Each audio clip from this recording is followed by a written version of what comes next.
Di layar kaca Anda ini adalah visual terkini saudara. Proses penghitungan suara di TPS di daerah Gambir dan juga di TPS daerah Hambalang saudara. Nah, berbicara soal perhitungan ini yang juga menjadi sorotan kita bersama adalah bagaimana proses penghitungan cepat atau quick count.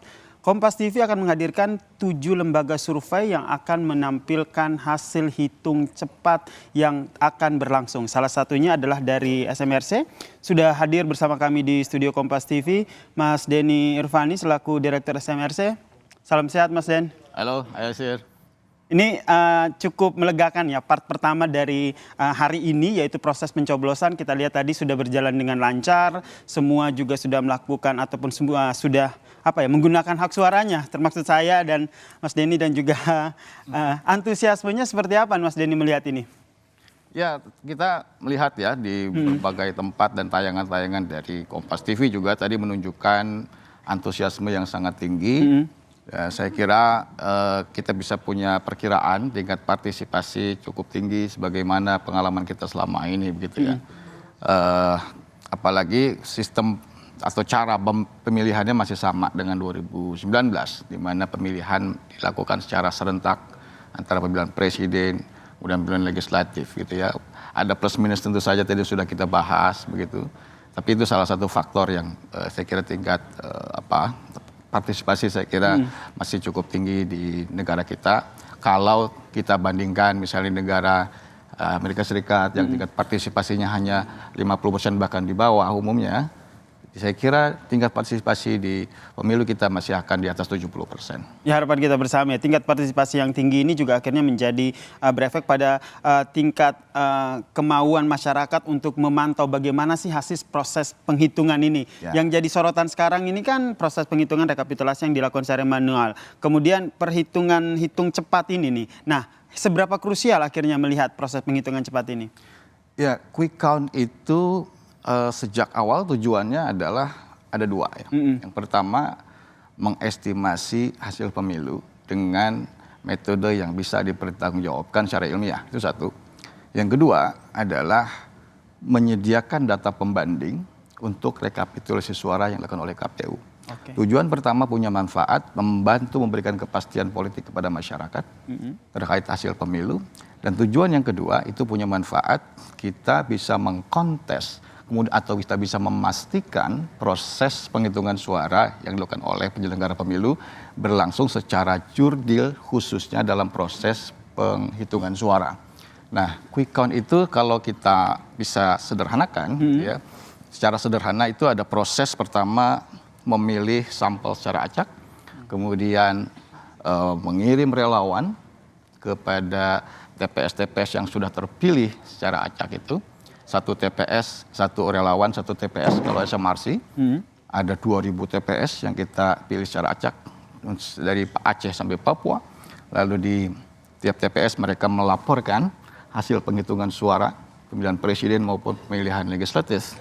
Dan saat itu juga ada proses validasi, kemudian data ditransfer ke media kepada Kompas TV.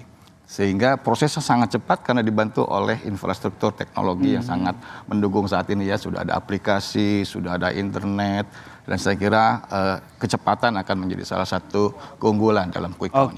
Ini seperti yang kita lihat ya di layar kaca Anda ini Mas Denny dan juga Mas Wawan, ini adalah penghitungan suara di TPS Joko Widodo di daerah Gambir Jakarta Pusat ini nih, bagaimana proses penghitungan.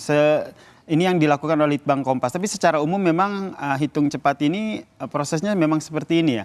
Ya, sebetulnya kalau mau diceritakan lebih panjang gitu ya, bagaimana mungkin pertanyaan dari masyarakat banyak muncul, apakah metode ini bisa dipertanggungjawabkan secara ilmiah gitu.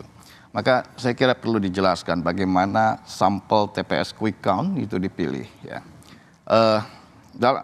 Di quick count SMRC, pemilihan sampel itu dilakukan secara acak dengan metode yang kita sebut dengan stratified systematic cluster random sampling.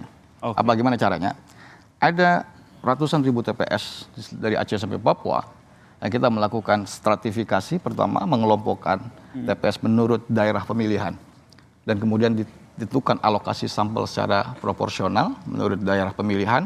di setiap daerah pemilihan kita pilih sampel secara acak. Jadi, Sehingga akhirnya bisa dipertanggungjawabkan ya. artinya Ini sampel itu tersebar gitu ya, tersebar dari Aceh sampai Papua. Ini kita lihat di layar kaca Kompas TV, ini adalah proses penghitungan suara di TPS Presiden Joko Widodo memilih nih. Ini sudah dilihat angkanya. Tapi kalau kita lihat soal waktu publikasi hitung cepat, ini kan kalau tidak salah ini kan masih sekitar pukul 3 sore nanti ya. Itu berarti pada saat pukul 3 sore nanti, saat datanya akan dirilis, dipublikasikan, itu nanti datanya itu akan masuk secara bertahap atau seperti apa? Ya, quick count ini mungkin ada banyak versi ya, tapi kalau yang kami lakukan adalah mencatat hasil penghitungan suara, hasil rekapitulasi suara di tingkat TPS oleh KPPS.